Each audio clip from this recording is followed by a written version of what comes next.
Dr BMS community, hello and welcome back to our podcast. Today I would like us to talk about healthy ways of dealing with life's pain, which we said is inevitable. From time to time we experience some pain, physical, psychological, and that's how nature is. So how do we best deal with it? Previously we talked about unhealthy ways like obstinacy, escapism, big ego, and we said that prevents you from benefiting from the lessons that life's pain impacts on you. So today, let us flip the other side and talk about the healthy ways of dealing with life's inevitable pain. And I would like us to do it in a simple way that if we know what holds us back from benefiting from the pain, then we can know what to do about it. And this, in a way, then is an expansion of what I discussed when I talked about the unhealthy ways, because I talked about the things that hold you back. I mentioned three big ones: the escapism, the obstinacy, and the failure to seize the moment. So I'll expand on those, and for each of these things that hold you back, if we can see what you can do about it, that will be the healthy way of dealing with life's pain. So we kick into it, but I ask you as we go into it to subscribe to our channel, to share these videos with your friends and your social circles so that you spread the message, you keep the conversation alive. I ask you to drop in a comment, a question, a reaction to these videos in the comment section below this video, and I'll look at them, I will respond, react, and make more videos so that we discuss this topic, because it's about us, the community of BMS, the health of our bodies, our minds, and our souls. Thank you. You've clicked that subscribe button if you haven't, and I thank you for supporting our channel. So let's see, what are the healthy ways of dealing with life's pain? As I said, if we know what holds us back, we can quickly see how to deal with that, and that's the healthy way. So I talked about previously three of them: a big ego, arrogance as one of them. I talked about failure to seize the moment, to recognize that this pain is telling me something, and maybe the pain goes away and you didn't realize there was a message in the pain. Or engaging in escapism. So today I'll go into much more, and in the process encompass some of those three that I've talked about. When pain comes your way, psychological or physical, because your relationship has gone awry, your life has gone awry, or the health of an organ or part of your body has gone awry, this pain, among other things, is communicating to you that there's something you need to change. And the healthy way to react to this pain is to think about what you can change and proceed and change it. That way then you positively benefit from the pain as you deal with it, as you take the medication, as you go to hospital, as you mend your relationship. You benefit from this pain. So what holds us back? We talked about the ego, the obstinacy, the feeling that I can't be wrong. It can hold us back. It can make us deny that there is something that needs to change. Now, we will deal with this by recognizing, telling yourself that you are human, because really you are human. And you cannot have this super ego that makes you think you're superhuman, you're infallible, you cannot make a mistake. I think that is fooling yourself, and it is something that you silently can tell yourself that here I made a mistake, and step back, step down from that big ego and recognize that something can change, needs to change.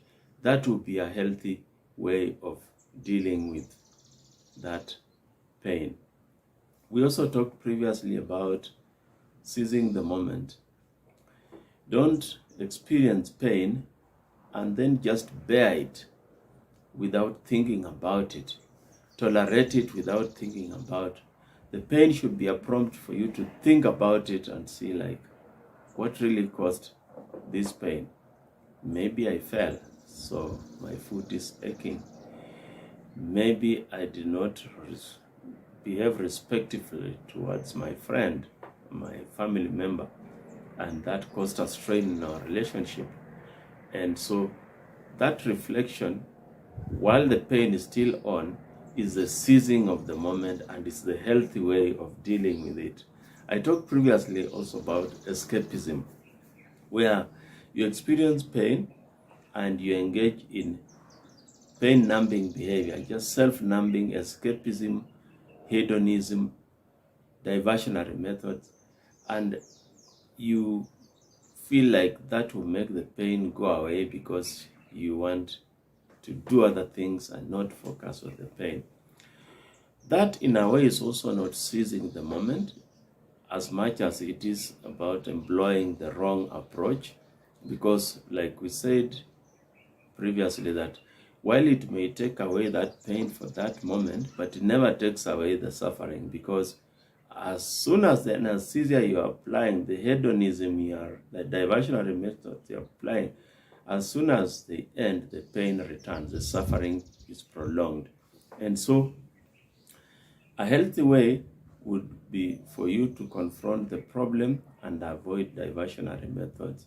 That this pain is because something is not right. And if I could face that thing that is not right and start working on it, even just a little step in the right direction is better than a big diversionary maneuver that you may take, like going to drink away your problems or burying your head in the sand. I don't want to talk about that problem. I don't want even to think about it. Some people do that, say that whenever they have a painful challenge. And such diversionary methods just again prolong the suffering. So if you can confront it step by step, small steps, but forward movement is a better way, is a healthier way of dealing with it than if you engage in diversion and avoidance of even reflection of the problem that is there. So other things that can hold you back, most people are held back by shame. You experience pain, especially psychological pain, because of relationships that have not gone well, aspects of your life that have not done very well, wasted opportunities, a feeling like you've not succeeded, you are a failure, or people are pointing fingers at you, and you feel not worthy. So you start feeling ashamed. That sense of shame leads you to hiding. You want to hide away from social circles, from people, from realities. And as you hide away, you delay the dealing with the problem, and the problem magnifies. A healthy way of dealing with shame because of pain that you have felt is to think of your health, your well-being, and to elevate it over and above your reputation. Sometimes when we feel ashamed about ourselves and our circumstances, it's because we are thinking too much about our reputation. How will people see me? How will people think about it? And as you dwell so much on what people think, then you dwell less on the pain, on the problem. We've had stories of people who, for example, can hide members of their family. You have a child who is disabled, who has an illness, and the family is experiencing difficulties, pain because of the illness of this child. But then the shame that comes in, the stigma, makes you hide this child away, and you focus more on your reputation. People should not know I have this problem, so you hide it away. Think of your health and your well-being as being more important than your reputation, because really, reputation that we worry about in this circumstance is more of the imaginary reputation.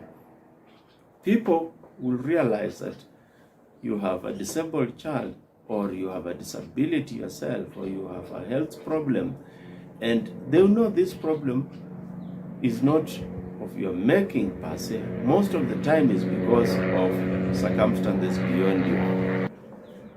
So your reputation will not suffer that much the way you are thinking about it, because of you coming out to discuss, to face your pain, your challenge, and find a solution. In fact, you come out as someone who is strong, resilient, heroic, in fact, that you can overcome your challenges.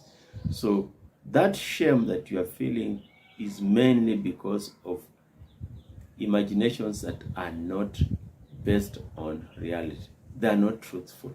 You may as well just come out and face your pain, look for people who can help you, support systems around you, and overcome that pain instead of feeling ashamed and hiding it away.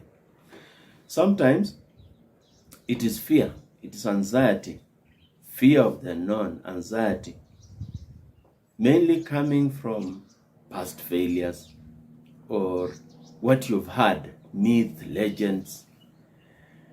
And this can lead to indecision or even procrastination, delaying decision making about dealing with your pain because of fear, of anxiety. You have, like in my work, I get these stories a lot.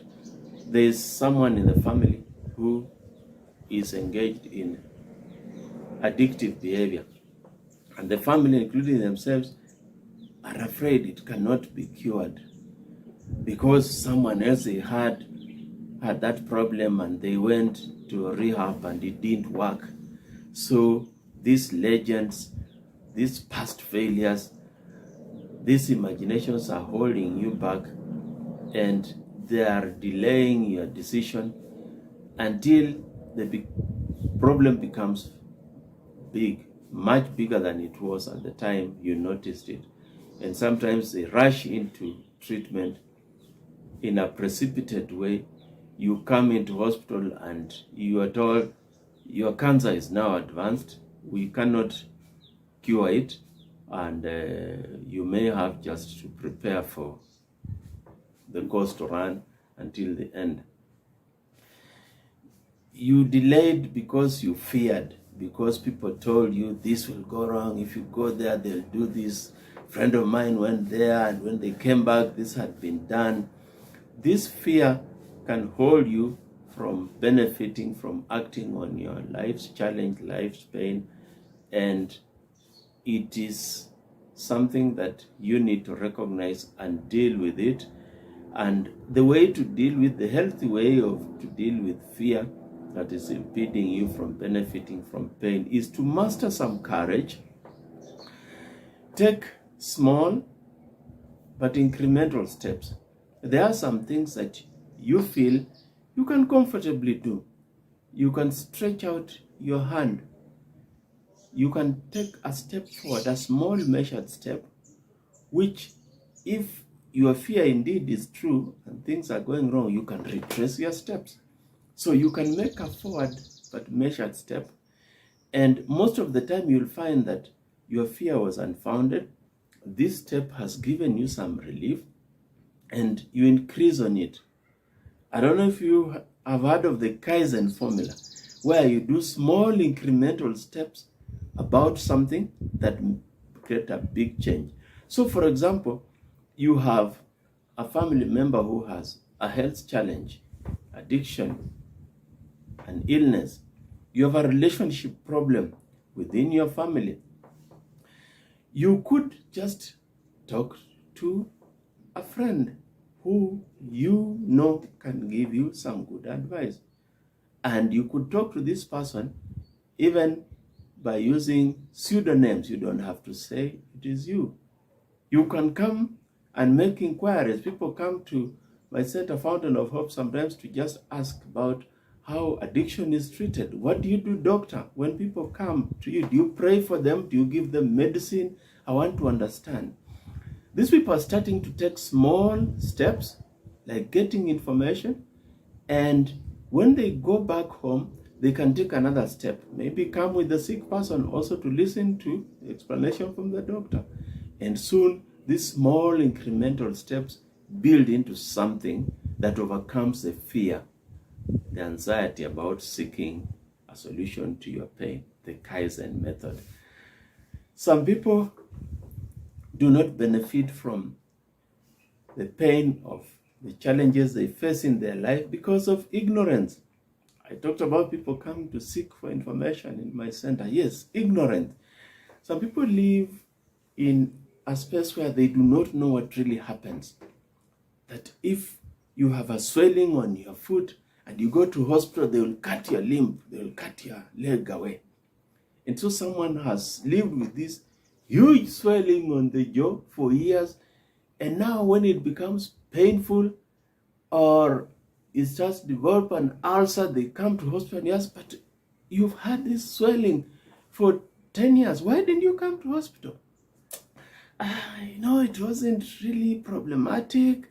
It wasn't giving so much pain. And again, I was told maybe they would chop off my chin or amputate my finger. Then you find out that actually this swelling does not necessitate an amputation. It's just a swelling on top of the hand, and you could as well remove it. That ignorance has prevented them from benefiting from the challenges that they had, and they have let these challenges live for so long because of that. So the healthy way about this, if you don't know, if you are ignorant, do not continue living in a fool's paradise, because this perpetuates fear. The fear I talked about, it perpetuates shame. The shame I talked about, it leads to complacency sometimes, and perpetuates complacency. You think everything is okay, you know everything, the ego thing that I talked about, you are superhuman, when in fact you are ignorant that things are not the way you are. And if you seek out knowledge, you overcome that ignorance and you benefit from the pain that your challenges are bringing to you. Now we are living in the information age. We've got much more information than ever before. When I was training to be a doctor, you needed to go to the library, take a textbook and read. Nowadays, with just my phone, as I'm waiting the traffic, I can just Google and I get a little bit information about what I'm checking for, okay? You can go to social media. We have got so many social groups, social self-help groups, societies of people who are suffering or having a challenge. So whatever problem you have, there's probably a group of people somewhere who have suffered from that challenge or are suffering from that challenge, be it a disease, mental, physical, be it a social challenge, be it a relationship problem. There are people, societies of people who have organized themselves and they share information, they meet, they encourage each other about these things. And so you just need to seek out this information, go out there and get it, and you benefit from that and you overcome your pain. Sometimes people fail to benefit from the pain that life's challenges can throw at them because of resources. Especially in resource-poor countries like where I am, I'm Kenyan, I'm in Nairobi, we get many people who come and they say they cannot afford. Doctor, my son is using cannabis and alcohol, but rehab is very expensive, I can't afford. Do you have programs where you help those who cannot afford? And we get to discuss about this. So lack of resources can limit options, and the health way of dealing about with this is to go out and look for help. You can tap into resources that are not your resources, but they are available out there. First, I will talk about African socialism. We are, as Africans, created with that spirit of helping each other. You see so many WhatsApp group, people fundraising, especially when there are funerals, there are sicknesses, people have hospital bills. I've seen this, and I've even talked about this in some previous videos. You can use this. Start a group of friends who can fundraise, who can help materially, in terms of advice, networks. They know if they went and talked to Dr. BMS, Dr. BMS can accept to charge half his fee or to give some services free. So overcome the lack of resources by seeking out social support. There are insurance, we have national insurance scheme, we have private insurance. Register for these things. Some of them, the contributions is small, it's affordable. 300, the government, the ruling government now is saying is bringing down to 300, previously 500. These are subscriptions that you can, as you work, as you do your little hustle, you can make and pay lump sum, sometimes in arrears. And this then gives you the resources, it develops the capacity you need to overcome these challenges of life that can cause you pain, like illness or other suffering, by having the resources you need to get the treatments that are available. It may also be because you don't have clearly stated goals, and that's why the challenges you face in life that cause pain do not get resolved. You don't benefit from this pain because you really don't know what you want. I've seen this especially in the area of addiction, rehabilitation from drug. Someone is brought in, they come in and you ask them, do you want to stop taking alcohol or smoking cannabis? Do you want to go back to school and complete school? Do you want to get a job? Do you want your family back? And they're not sure. They don't have clear goals. They're just there.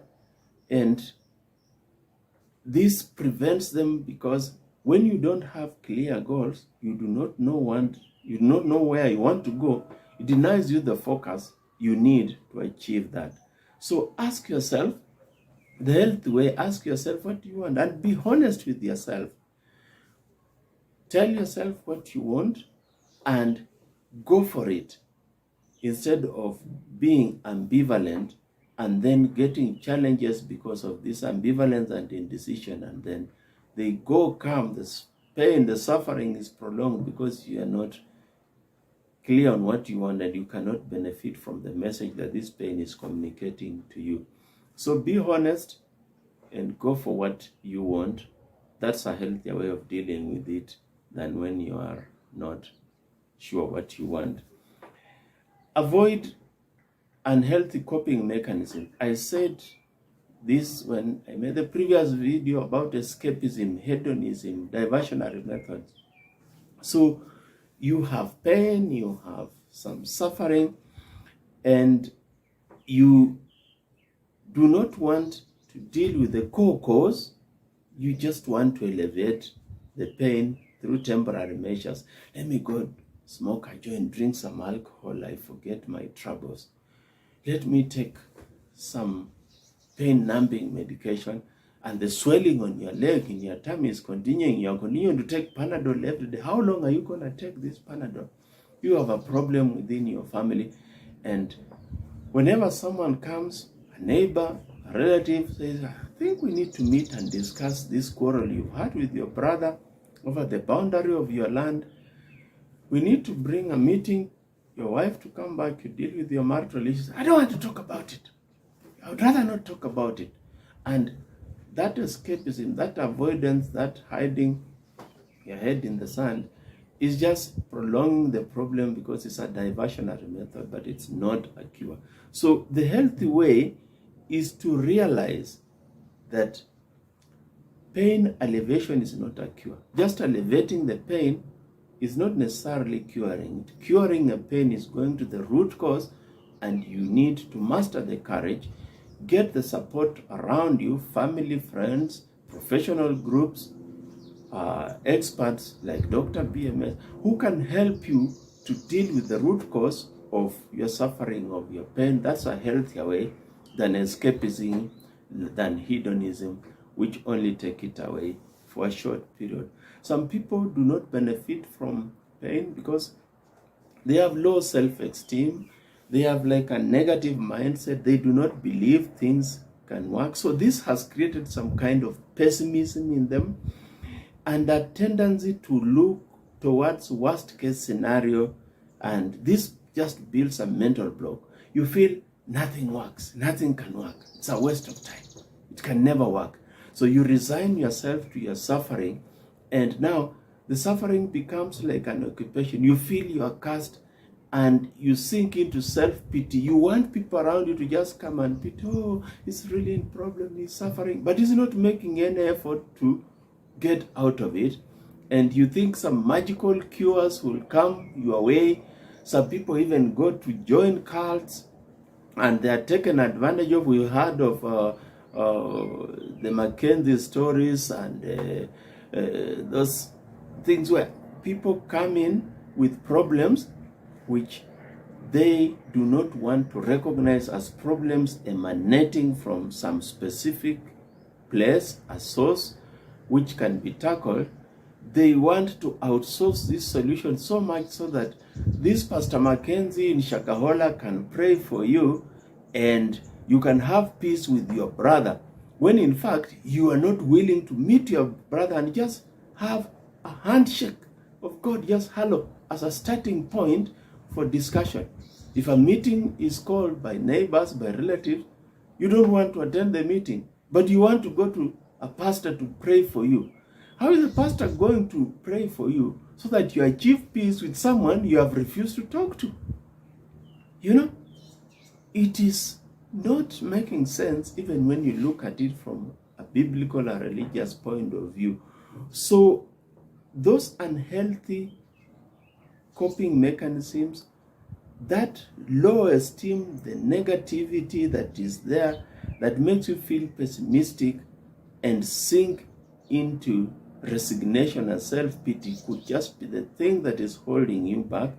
And if you can recognize it, then you can do something about it. So the healthy way to deal with this is to see yourself as being bigger than the problem you have. This issue of sinking into low esteem and self-pity and looking for miracle cures is usually because you don't see yourself as bigger than your problem. You have a sick child in the home, you have problems in your marriage, you have an illness, but now you feel like this illness is too big, it cannot be tackled, so it has become bigger than you. So even making a small effort to find information, to talk to an expert, to look for a social support group, that can be a first step in making you go the journey of cure. You're not doing it because you see like you are lesser than the problem. Dr. BMS is telling you that you are always bigger than your problems. And so if you can see yourself that way, you can muster some courage, you can build up your esteem so that you start growing. You can seek for help, you can join social support groups like I've mentioned before, and that way you can meet other people who have had such problems and they overcame them because they knew that they are bigger than the problem and there's help around them which they can summon and overcome the problems. The last one I want to talk about in today's video, so it's not so long, is that Sometimes what is holding you back from benefiting from your pain are because you are engaged, you are enmeshed in unhelpful support systems. This could be your friends, could be your family, sometimes could be your workmates, your religious affiliations.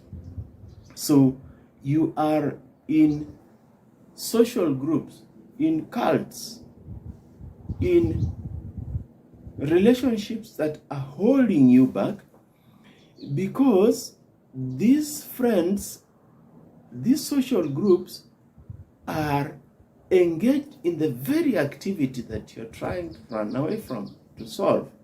And I'll tell you this, that if the persons you are associating with are engaged in the very activity that is causing you pain, that you want to change, you will not change until you change those persons. We tell this to our patients. We call it the PTTs. P for people, P for places, T for things. You have to change places, people, and things you do. If you don't change the people you have been with, you relate with, and you want to change the problem you have, you will not succeed because their imaginations can only go up to the extent of those activities they do, not anything more. So the healthy way about this is to recognize that you need to look for new people, new places, new things, new ways of dealing with the problem, not the very thing that has been existing while this problem has been developing. And maybe you may want to stay with those groups because they give you that approval, that validation, and you need just to seek to go over the need of approval, to dump some of them who tell you like you cannot go beyond that, the naysayers. And as you leave them, you create space for new people to enter your life, people who can tell you that it can, and who can show you that it can, and who can walk with you on the path to make it happen. And voila, you make the first step to achieving something positive out of the pain you feel from the life's challenges that come your way from time to time because of how nature is fashioned, the Kaizen method. I hope my message touched one or two things about life you have experienced when you've had pain, or a friend of yours. Share out this message, drop a comment, and remember to subscribe to our channel, make it grow. Let's meet again in the next video of Dr. BMS. Bye-bye.